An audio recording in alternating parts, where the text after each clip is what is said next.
అందరికీ నమస్కారం. నేను మీ తాతాజీ, కోట్టెవ ప్రతినిధి. ఈరోజు కోట్టెవ కంపెనీలో కొత్తగా రాబోయే అత్యాధునిక అద్భుతమైన టెక్నాలజీ గురించి మీతో మాట్లాడే అవకాశం కుదిరినందుకు చాలా సంతోషిస్తున్నాను. కోట్టెవ కంపెనీ ఇప్పటికే వరిలోని ఇతర పంటల్లోని అద్భుతమైన టెక్నాలజీస్ మీకు అందించింది. దాంట్లో ముఖ్యంగా పెక్సలాన్, గెలీలియో సెన్సార్, గెలీలియోవే, రిన్స్కార్ మరియు డెలాడిక్సన్తో ఇప్పటికే అద్భుతమైన ఫలితాలు మీరు చూస్తున్నారు. కోట్టెవ అగ్రిసైన్స్ ఇది ఒక రీసెర్చ్ ఆధారిత వ్యవస్థ. నిరంతరము వేల కొలది సైంటిస్టులు వ్యవసాయాన్ని ఇంకెంత సులభతరం చేయాలా అని ఎప్పటికప్పుడు రీసెర్చ్ చేస్తూనే ఉంటుంది. ఆ రీసెర్చ్లో భాగంగానే ప్రస్తుత వరి రైతు ఎన్ని సమస్యలను ఎదుర్కొంటున్నాడు, ఈ వారికి ఎంత హద్దులు కలిగిన వ్యవసాయం సాగిస్తున్నాడనే దాని గురించి ఒక అత్యాధునిక అద్భుతమైన టెక్నాలజీ కనుక్కుంది. అదే ఇప్పుడు మాట్లాడుకుందాం. ఏంటా సమస్యలు, ఏంటా హద్దులు? వరి వ్యవసాయం కేవలం తెలుగు రాష్ట్రాల్లోనే కాదు, భారతదేశం మొత్తానికి 30 నుంచి 40% ఆదాయపు వనరు కింద ఆధారపడి ఉంది. మనకి మరియు మన ఆధారిత కుటుంబాలందరికీ కూడా వరి వ్యవసాయం అనేది అత్యంత ఆవశ్యకత కలిగిన వ్యవసాయం. మరి ఈ వరి వ్యవసాయం రైతు ఆడుతూ పాడుతూ చేసుకోగలుగుతున్నాడా అంటే లేదు. ఆయనకి చాలా హద్దులు ఉన్నాయి. ఈ వ్యవసాయాన్ని సాఫీగా చేయాలంటే కూడా ఆయన ఎదుర్కొంటూ కొన్ని సమస్యలు ఉన్నాయి. అవేంటవి గమనిస్తే, నిజానికి వాతావరణం అనేది పెద్ద హద్దు రైతుకి. తను చేసే వ్యవసాయంలో స్ప్రేలు చేసేటప్పుడు కానీ, స్ప్రేలు చేసిన వెంటనే కానీ అనుకోకుండా వర్షం పడడం అనేది ఆయన ఆర్థికంగాను మరియు ఆయన సమయాన్ని వృధా చేసే అవకాశం కలుగుతుంది. సో వాతావరణం అనేది పెద్ద హద్దు. ఇక అన్నిటికంటే ముఖ్యమైనది కూలీలు పెడతాం. సమయము, వాతావరణము, వనరులు ఉన్నప్పటికీ కూడా అదే సమయానికి కూలీల కొరత అనేది చాలా హద్దు కింద మారింది.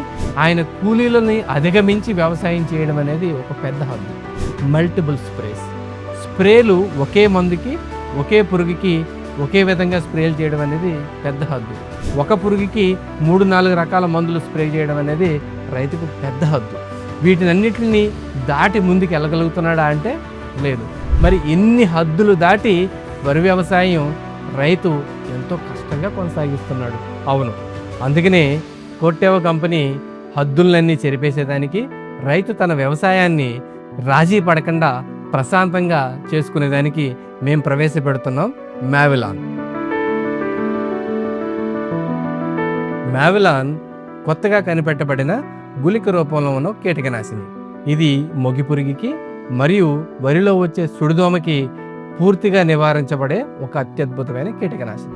వరిలో ఈ మొగి పురుగు బాగా పిలకలు వేసిన దశ తర్వాత మొదలయ్యి అక్కడక్కడ కాండాల్ని తొలిచి తినేయడం ద్వారా పంటలో 20-30% దిగుబడి నష్టం తీసుకొచ్చే అవకాశం ఉంది. అదేవిధంగా సుడిదోమ స్వల్ప దశలో మొదలయ్యి సుడిదోమ కింద మారి సుడులు మాదిరి బొట్లు పడే విధంగా పంటను తయారు చేస్తుంది. అక్కడ మీరు దాని నివారణ చర్యలు ఎంత తీసుకున్నప్పటికీ కూడా లాభం అనేది జరగదు. దీని యొక్క నష్టం నివారించలేనిది.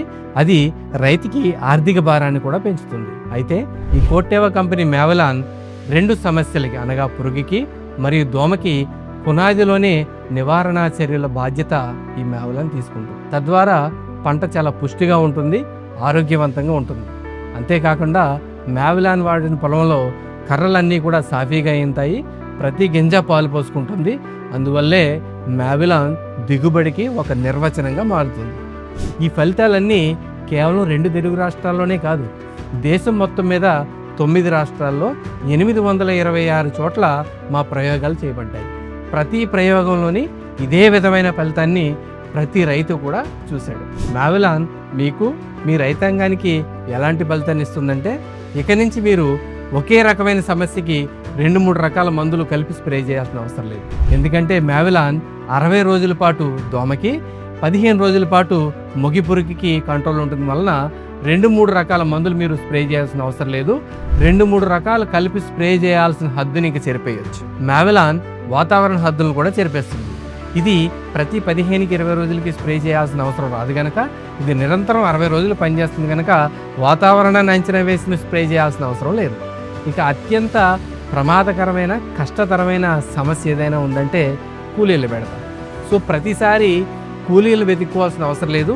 ఈ మ్యావిలాన్ వేసుకోవడానికి కూడా చాలా సులభతరంగా ఉంటుంది. ఎందుకంటే ఇది గుళికల రూపంలో ఉంది కనుక అత్యంత ప్రమాదకరమైన హద్దుల నుంచి మీరు బయటపడవచ్చు. ఈ మేవలాన్తో ఈ ఫలితాలన్నీ మీరు చూడాలంటే వరి నాటిన 30 నుంచి 35 రోజుల మధ్యలో ఎకరానికి 4 కేజీలు చొప్పున యూరియాలో కానీ లేదా ఇసుకలో కానీ సరిసమానంగా కలిపి చల్లాలి.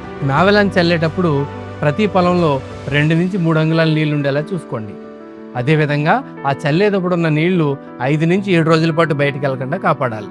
గుర్తుంచుకోండి, మేవలాన్ చల్లే సమయం కరెక్ట్గా వరి నాటిన 30 నుంచి 35 రోజుల మధ్యలో మాత్రమే. కోర్తేవా మేవలాన్ ఎవరికంటే నిరంతరం దోమతో పోరాడే వాళ్ళకి కాదు, రాజీ పడని వ్యవసాయదారులు.